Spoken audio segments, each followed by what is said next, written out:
Morning, Mr. Lewis. Guilty as No. charged. A man accused of stalking WNBA star Caitlin Clark appears in court and makes a shocking admission. I'll tell you exactly what this man is accused of doing to women's basketball's most famous star. Welcome to Crime Fix. I'm Angenette Levy.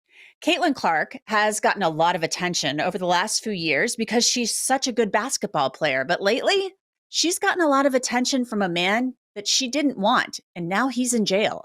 Clark was a standout at the University of Iowa. She got people excited about women's college basketball. After that, she joined the Indiana Fever, a women's NBA team. She's probably the best-known women's basketball player in the world. And with all of the good attention she has received, being in the public eye has now brought her some unwanted attention. Clark plays basketball in Indianapolis. And according to a lieutenant at the Marion County Sheriff's Office there, a man named Michael Lewis has been stalking Clark since December. It all started on X, according to an affidavit, with messages Lewis started sending on December 16th. And let me tell you, I've looked at these messages, and some of them are really, really raunchy and disturbing. Some are sexually explicit, and others are not. But the messages start, and they don't appear to stop. Here's a small sample, according to the affidavit. One reads, at Caitlin Clark 22, I already have one foot on a banana peel and the other on a stalking charge, so I won't be able to wear your hoodie. Won't look good in court. Another states, at Caitlin Clark 22, been driving around your house 3 times a day, but don't call the law just yet. The public is allowed to drive by Gainbridge, aka Caitlin's field house. So you can see why Caitlin Clark was concerned. In the message, the account is saying he drives by her house 3 times a day. That is not normal when you don't know someone, and it's not normal even if you do. So the FBI got involved and sent an emergency request to X. And get this, it's not like Michael Lewis lives in Indianapolis. He's from Texas. So according to police, Michael Lewis traveled from Texas to Indianapolis for Caitlin Clark. The affidavit goes on. On 1/8/2025, IMPD officers with body-worn cameras went to Michael Lewis's hotel room on a welfare check. After knocking on the door, Lewis willingly came out and talked to the IMPD officers. Lewis confirmed that he was not a resident of Indiana and that he was from Texas and claimed to be in Indianapolis on vacation. When asked why he was making so many posts about Caitlin Clark, Lewis said, just the same reason everybody makes posts. When asked about posts that were threatening in nature, Lewis said it wasn't him. Lewis claimed that this is just an imaginary relationship. Yikes. I can tell you, any woman who would ever hear that a man was having an imaginary relationship with her would be scared out of her wits. The cops said they told Lewis to stop posting these messages because they could be perceived as threatening. Lewis, according to the police, said it's just a fantasy type thing, his imagination. And it's nothing to do with threatening. But it doesn't matter what Michael Lewis thinks. This is about what Caitlin Clark thinks, and she was freaked out. The affidavit goes on. On 1/11/2025, Lieutenant Stonehouse interviewed Caitlin Clark. Clark stated that she has been very fearful since learning of the messages and that she has altered her public appearances and patterns of movement due to fear for her safety. Clark stated that she has become very concerned for her safety after learning that Lewis was in Indianapolis. Clark also stated that she doesn't know Lewis and has never responded to any of his messages or posts. Caitlin Clark, a basketball phenom, is changing her plans and public appearances because she was so afraid of Michael Lewis.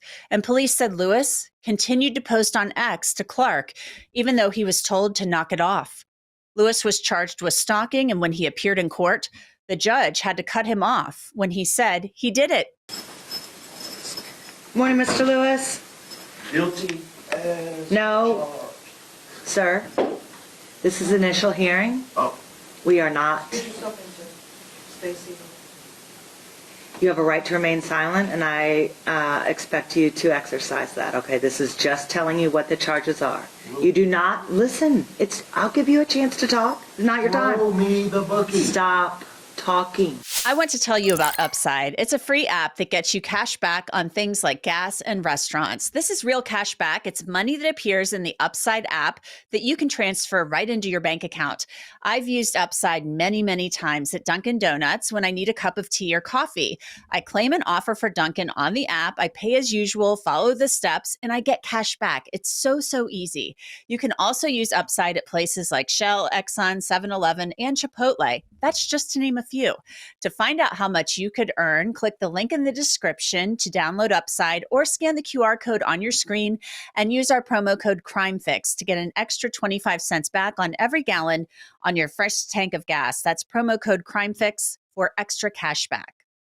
All right. So to talk about all of this madness going on in Indianapolis, I want to bring in Dr. J.P. Garrison. He's a forensic psychologist, and you probably know him better as Dr. G on YouTube. So Dr. G, thanks so much for coming on. I have to ask you, first of all, your first thoughts upon watching this guy, Michael Lewis's initial court appearance. My first reaction is how scared Caitlin Clark must have been having seen him, because he looks very disheveled, looks very disorganized. When you see him, you go, this is somebody who doesn't look like they're very connected to reality. So it's a scary thing to see somebody like that that's coming after you, basically. Yeah, totally. I mean, and Caitlin Clark, I mean, she's a young woman. Yes, she has been in the public eye for a few years now because of her basketball skills when she was at the University of Iowa. She's probably used to having a lot of fans, but this is not really a fan. I mean, this is somebody who was obsessed. I went on the Twitter feed. I mean, the tweets do not stop. And some of them are so disgusting and crude, sexually crass. You know, she probably, yes, sees him on TV on the clip. And it was like, oh my God, I'm totally more freaked out than I already was.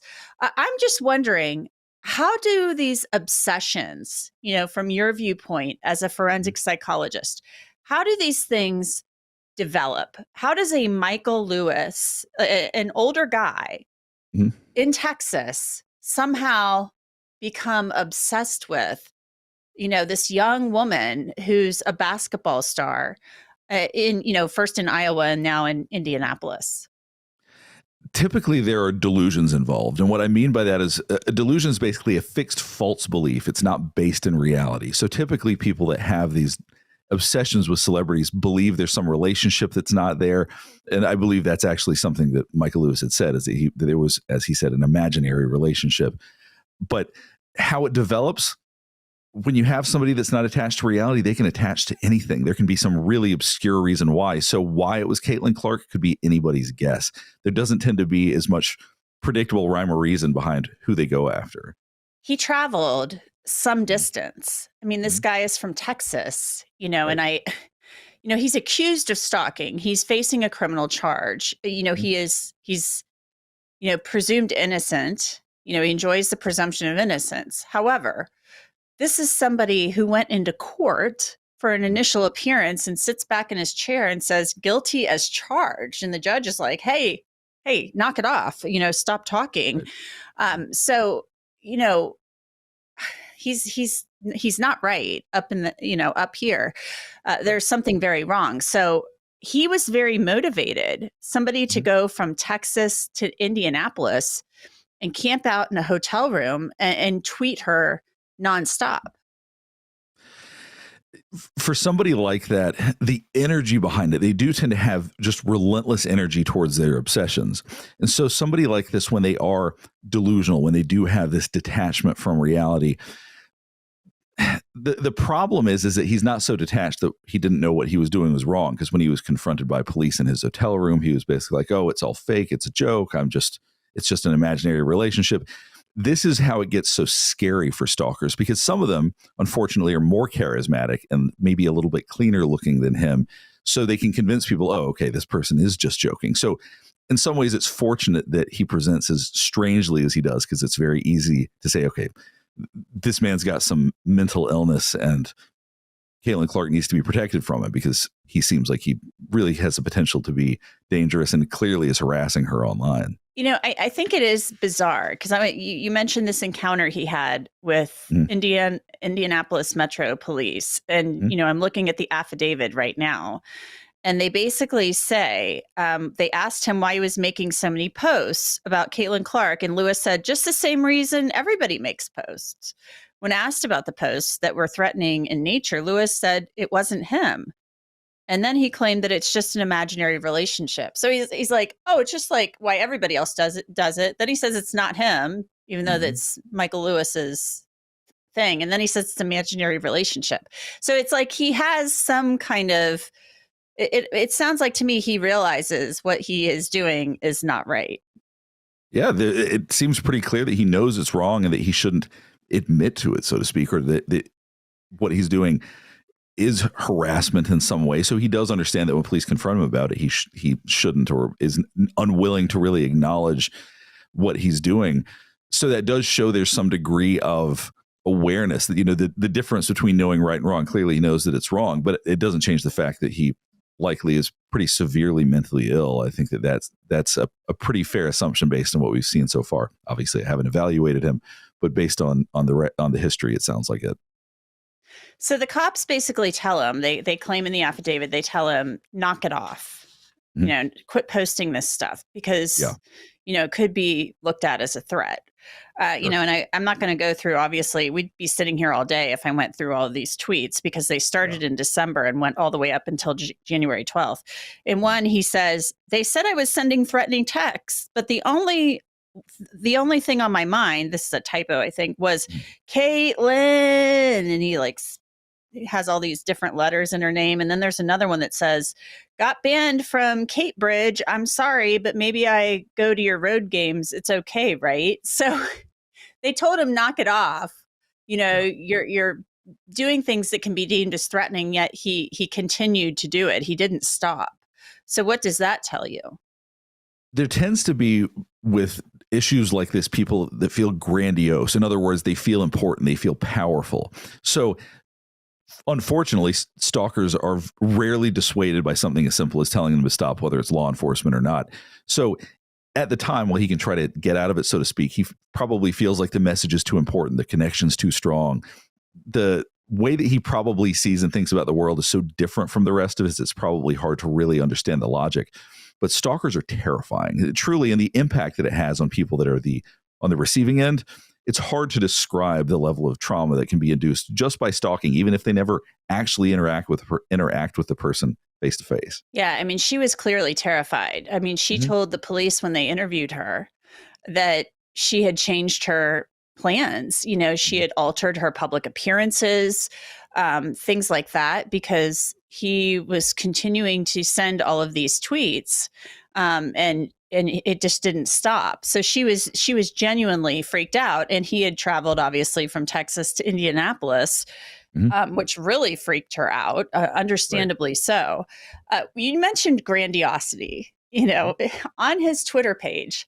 He's got his name, Michael Lewis or whatever, and then there's like a picture of Jesus. So he's very much like, there probably is some grandiosity there. It sounds like he kind of thinks like he's almost like a godlike figure.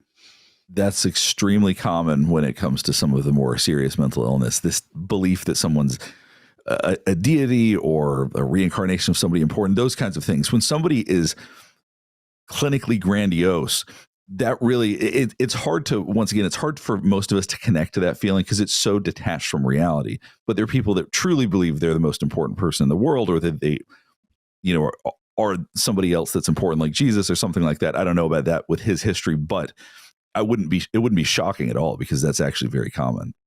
So the judge, sets his bail at $50,000. He can post surety, post a little less than that, that type of thing. The judge said Caitlin Clark had a reason to feel terrified, according to the charge, and a reasonable fear of sexual battery. So this is pretty serious. It's a 5th-degree felony. If he's convicted, he faces anywhere from 1 to 6 years in prison. He's been ordered to not have contact with her. He said he suffers from mental illness. It was really hard to hear what medication he was on when he said that. He said he's not getting his medication in the jail.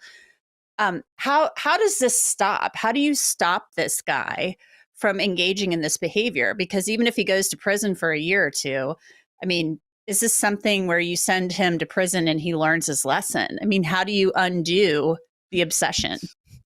Sometimes you don't. Sometimes people just keep going back to prison. I hate the reality of these situations because that's what's so insidious about people who stalk is sometimes they just don't care about the consequences. Sometimes that delusion is impenetrable. Hopefully after that amount of time, if he does have delusions, it would shift to something else. But there's no guarantee that it will. And it's a scary thing to think about. I hate to even put it out there like that, but there is some reality to it, is that stalkers are terrifying. And sometimes they just keep going back to prison over and over again. Unbelievable. Well, he's back in court on March 31st. At the time of this recording, he has not posted his bail, but we will keep an eye on it. He went into court and said guilty as charged. The judge said, hey, we're at the beginning of this process, so quit talking. Tried to save him from himself. Dr. G, thank you so much. Thanks for having me. And that's it for this episode of Crime Fix. I'm Angenette Levy. Thanks so much for being with me. I'll see you back here next time.